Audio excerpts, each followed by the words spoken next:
The streets of Rome have always been alive with whispers. Even when the crowds roar in the marketplace, or the chariots thunder in the Circus Maximus, a softer current flows beneath. Rumors slip from lip to lip, never fully seen but always felt like a chill passing through the air.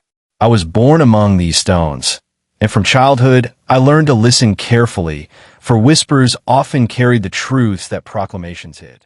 When I was young, I thought the emperors were distant gods, their faces forever frozen in marble, their eyes carved to watch eternity. Their purple-trimmed togas and golden wreaths seemed as unreachable as the stars. Yet, as I grew, I came to see them as painfully human. Their flaws, their hungers, their unsteady hearts, they spilled outward, staining the lives of even the humblest baker or soldier. I remember one evening in my middle years, when the scent of roasted olives drifted through the air and torches hissed in the cool breeze. My neighbor Marcus leaned across the low wall between our courtyards. His voice was almost a breath, but the words sank deep. They say the emperor hosts games after midnight. Games not meant for laughter. His eyes darted like a sparrow's, and though he tried to look casual, his lips trembled. To live under such rulers was to walk a narrow bridge between awe and dread. By daylight, they filled the amphitheater with beasts and gladiators, so the crowds might forget their hunger in the thunder of combat. By night, the city hummed with darker tales, of feasts where cruelty was mistaken for pleasure, and where the emperor's desires bent men and women into masks of obedience. I was no senator, no soldier, no man of command. I was only a scribe, hired to copy decrees, oaths, and proclamations.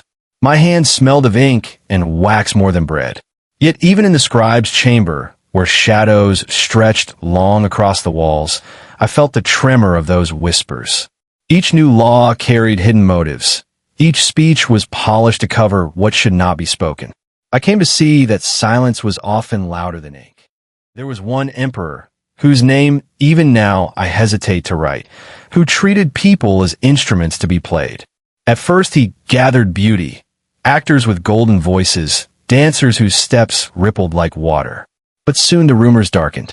Performers returned pale, their eyes stripped of light, their smiles brittle as pottery. The emperor's face was said to glow with delight, but the kind of delight that chilled the heart. The sickness of power dripped downward like poisoned water from an aqueduct. When the emperor mocked mercy, so too did the merchants cheat without shame. When he glorified cruelty, the soldiers in the streets struck more boldly. Even the baker, kneading dough with floured hands, learned to sneer at his neighbor. I watched, helpless, as Rome mirrored the twisted soul of its ruler. The turning came one winter night when I was summoned to record a banquet. I was not a guest, but a shadow, my task to mark oaths and toasts. I kept my head low, the wax tablet heavy in my lap. Yet as the night thickened and the torches burned low, I dared to look. The emperor presided at the center, his face gleaming with wine and power, his smile stretched thin. The laughter around him was brittle, sharp as glass. And then the games began, cruel contests, designed not for joy but humiliation. My hand trembled so badly I smudged the wax.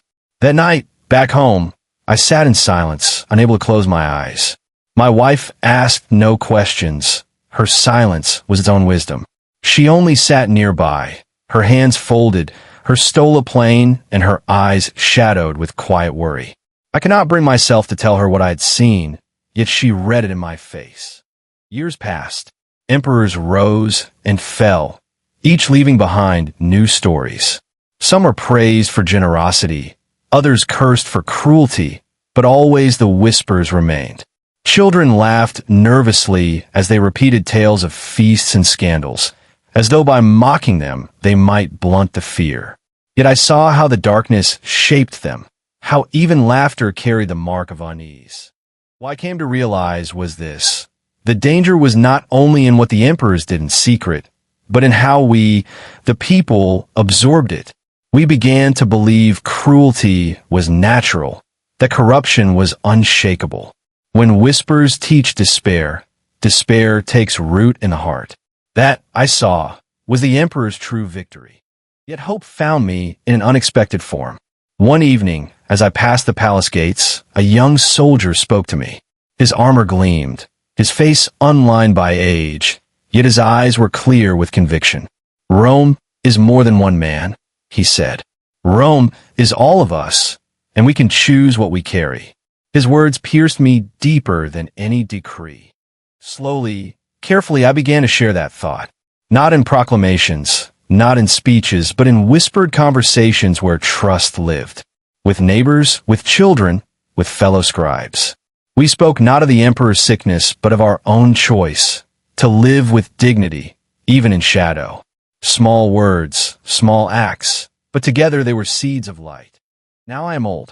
My hair is silver, my steps slow. I have seen emperors rise like storms and vanish like dust. I have copied their decrees, watched their statues crumble, heard their whispers fade. And yet the city endures, not because of them, but because of us. Because ordinary men and women chose to carry something different in their hearts.